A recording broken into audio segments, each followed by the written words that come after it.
Mesdames, Mesdemoiselles et Messieurs, bonsoir à nouveau, bonsoir à toutes et à tous. Vous êtes encore une fois les bienvenus ici sur la tribune d'éveil des consciences. Alors, à la une de l'actualité internationale, ces propos qui viennent d'être tenus fraîchement par le ministre des Affaires étrangères iranienne, des propos qui expliquent tout. Comment est-ce que cette affaire de cessez-le-feu est arrivée? Et ce sont des propos qui confirment la puissance affirmée de l'Iran vis-à-vis du petit monde occidental, au compte duquel monde Israël et les États-Unis d'Amérique ont fait leur mea culpa. En réalité, ont compris que Israël n'était pas, j'allais dire, l'Iran n'était pas ce pays avec lequel il faut plaisanter. Il ne faut pas du tout plaisanter avec l'Iran. Oui. Et cette déclaration que vient de faire le ministre des Affaires étrangères iranien expose la magouille qu'ils ont fait pour capituler. Alors, cela démontre à suffisance que quand Donald Trump disait que félicitations aux deux pays, ils ont trouvé un accord, cela confirme à nouveau que c'était du mensonge. Oui, l'Iran n'a jamais accepté le cessez-le-feu. Et c'est ce que l'Iran, le ministre iranien des Affaires étrangères vient de dire. L'Iran n'a jamais accepté de cessez-le-feu. Mais qu'est-ce qui s'est passé concrètement? Pourquoi la guerre a pris fin? Ou alors elle a été suspendue? Bon, on souhaite que ce soit vraiment la fin. Hein? Alors, c'est de cela que nous allons parler dans le cadre de cette vidéoconférence que je vous demande de partager au maximum. Mettez beaucoup de j'aime et n'oubliez surtout pas de vous abonner si vous êtes nouveau par ici. Allons-y et dans les profondeurs. Oui, donc l'Iran déclare ne pas avoir accepté un cessez-le-feu. Mais l'Iran a suspendu ses opérations. Suspendu. Suspendre et mettre terme fondu. Hein. L'Iran n'a pas mis un terme à ses opérations, mais l'Iran a suspendu ses opérations. L'Iran n'a pas accepté de cesser le feu. Donc l'Iran est resté dans sa logique. Jusque-là, l'Iran n'est pas dans un cessez-le-feu. L'Iran a suivi sa logique. L'agresseur a cessé son agression. Et avant que l'agresseur cesse son agression, l'agresseur a appelé, a envoyé un message au ministre iranien des Affaires étrangères que l'agresseur allait cesser son agression à partir de 4 heures du matin. Et c'est à l'issue de cela, l'Iran aussi a dit, notre principe est clair, vous arrêtez votre agression, nous arrêtons notre riposte. Puisque l'Iran est est dans une position défensive. Alors, c'est le ministre iranien des Affaires étrangères, Abbas Araghchi. Il a déclaré que l'Iran n'avait pas formellement accepté un cessez-le-feu. Formellement, ça veut dire quoi? À l'écrit ou de façon orale, l'Iran officiellement n'a jamais accepté ce fameux cessez-le-feu.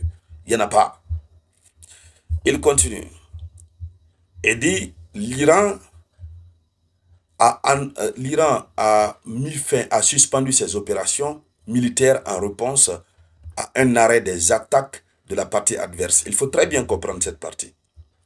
L'Iran a suspendu ses opérations en réponse à l'arrêt des attaques de la partie adverse. Ce sont eux qui ont commencé. Ils ont arrêté. Par peur que l'Iran continue pendant qu'ils ont arrêté, et c'était quand même normal d'informer la partie iranienne que, bon, nous, on a arrêté. Hein. On est fatigué. C'est ce que ça veut dire. On est dépassé par l'ampleur des dégâts. Puisque Israël commençait à ressembler beaucoup plus à Gaza. Il faut d'ailleurs dire que les Iraniens ont commencé à se plaindre, les Israéliens, j'allais dire, ont commencé à se plaindre.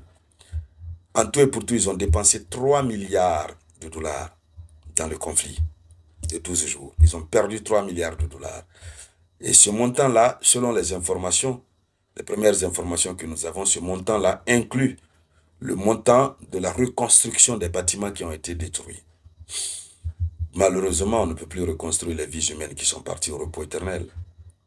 Même si Israël est en train de nier qu'ils n'ont pas trop perdu, voilà, etc. Alors, donc, c'est lors d'une déclaration à son retour à Téhéran que Abbas Araghchi, le ministre des Affaires étrangères, a précisé. Il a tenu à faire cette précision. Et cette précision, elle est d'une importance très capitale. Il a précisé que l'Iran n'a en aucun cas accepté un cessez-le-feu, mais que les autorités avaient pris la décision d'interrompre les opérations militaires en cours si l'ennemi cessait ses frappes sans poser de conditions préalables. Donc l'Iran sort victorieuse. L'Iran a dit, nous allons arrêter nos frappes, nos opérations militaires, si ceux qui nous attaquent arrêtent de nous attaquer sans conditions préalables. Mais vous-même voyez, il n'y a pas eu de conditions préalables. Il n'y a pas dit, bon, nous allons arrêter de vous frapper à condition que vous signez formellement que vous allez arrêter l'enrichissement de votre uranium, etc., etc. L'ennemi s'est arrêté simplement.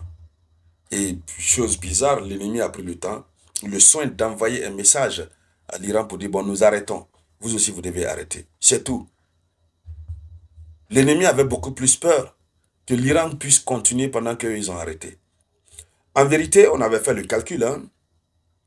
Selon les statistiques, les chiffres disponibles du côté des autorités iraniennes, Israël ne pouvait tenir que pas plus de 10 jours.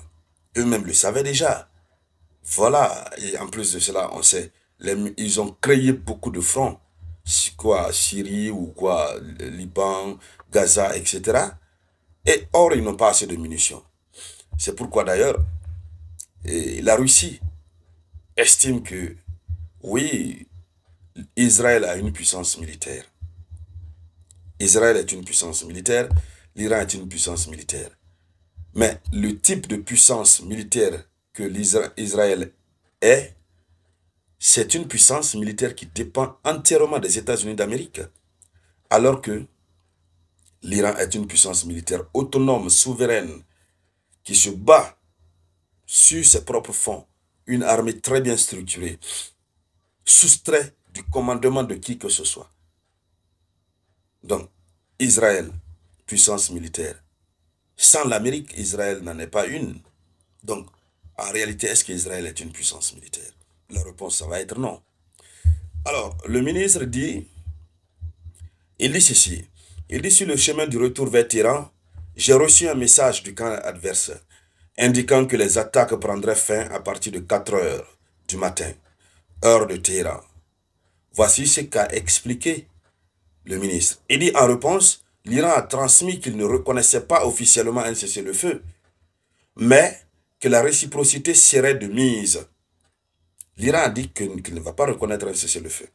Mais s'ils arrêtent, eux aussi vont arrêter, puisque depuis le départ, l'Iran est sur la défensive.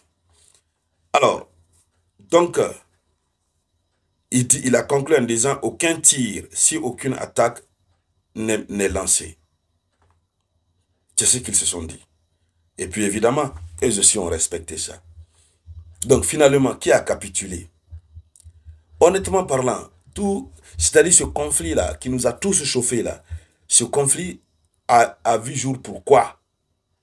Est-ce que la cause principale a été atteinte? La réponse c'est non. Puisque jusque-là, les Européens sont en train de pleurnicher, ils ne savent pas où se trouve l'uranium enrichi. Ça a été dispersé. Ou bien ça a été comment, ils ne savent pas. Les frappes américaines sur Fordos ont été un échec cuisant et lamentable qui pousse Donald Trump à continuer à chercher à, évidemment, se justifier. Voici donc, mesdames, mesdemoiselles et messieurs, la une de l'actualité internationale. Donc, merci de la partager au maximum. Je vous reviens tout de suite.